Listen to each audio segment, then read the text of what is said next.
Hey guys, welcome to Japan Frequently Asked Questions number 5. Okay, let's get into our first question.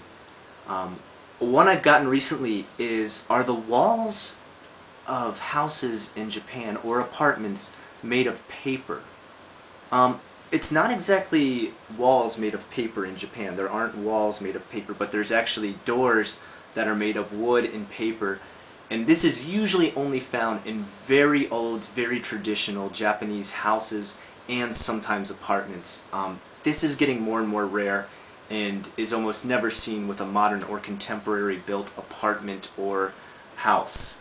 What people are thinking of when they say paper walls is actually the paper doors that are called shoji.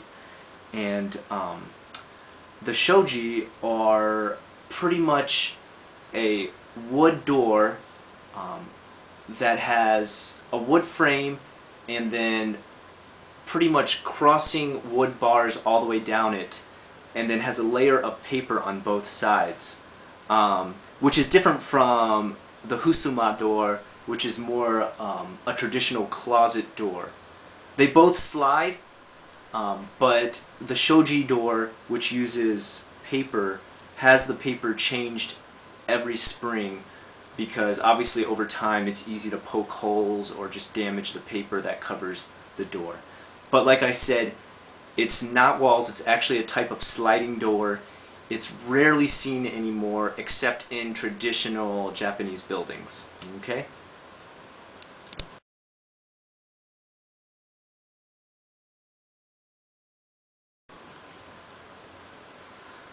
Okay, our next question is an important social question and one that people ask about joking in Japan. Can you joke around in Japan the same way you would joke around with maybe your friends in a Western country, just in normal conversation or at the workplace?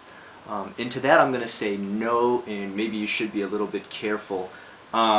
Joking around and comedy in Japan, unlike Western countries, rarely ever uses sarcasm. Be careful with your use of sarcastic remarks or sarcastic jokes. Sarcasm is almost never used because people do not like to ever offend here. They try to be very careful. Maybe with your friend you could say something casually sarcastic that would be almost sounding like an insult, but more so just made to be a joke and make both of you laugh. Whereas here in Japan, if that was the same social situation, you tried to do the same thing, you might actually really offend someone. So please be careful with using sarcasm. A lot of the comedy here and joking here is still a little bit in what I would consider the kind of comedy in the 1950s or the 1960s in America or other Western states, whereas now we're into maybe sarcasm in our shows and our comedy and our social situations in life. Still in Japan, they're still kind of into the slapstick comedy. One very popular type of comedy here in Osaka, where I live, is manzai comedy, and that relies on sort of a Three Stooges situation. One smart guy, one dumb guy, and the smart guy is always hitting the dumb guy over the head.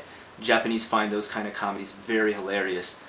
But like I said, you rarely ever see sarcasm used in Japanese comedy and also in Japanese social situations. So do be careful if you joke around with a friend or at the workplace in Japan, where sarcasm can be a little dangerous to use because it's not always understood and does not translate well.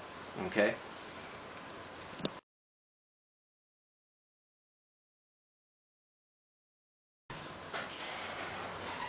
A really good question I got recently was, what kind of music is popular in Japan? What is music that is esoteric to Japan and only something that is found in Japanese culture? That's a really good question. There's actually a lot of new modern music that's popular here, and then you have your traditional music too, which is still listened to by some generations in the past and even today's generations as well. Your most contemporary music forms that you have that are esoteric to Japan would be things like J-pop, which I'm sure many of you are familiar with in Western states. some of my favorite here are like Ikimonogatari or Maximum the Hormone, um, different bands like that. They have more of a traditional Western sound, but obviously sung in Japanese, and still a bit of Japanese style behind it. Another one is Visual Kei, not something I'm really into, but some of my friends really enjoy. It's kind of a gothic type Japanese music that introduces a lot of strange, I'd say almost operatic type music mixed with kind of a rock edge. Uses a lot of gothic type styling in the clothing and the music tones and stuff like that. Some of your Visual Kei bands, one that many people might know is like Durian Gray, very popular Visual Kei, Phantasmagoria, different bands like that. Now if we're dealing with the older type musics, you've got Enka music, which has recently been more popularized by a more modern musician known as Jiro, who does his own rap but also has reintroduced Enka back to the Japanese youth.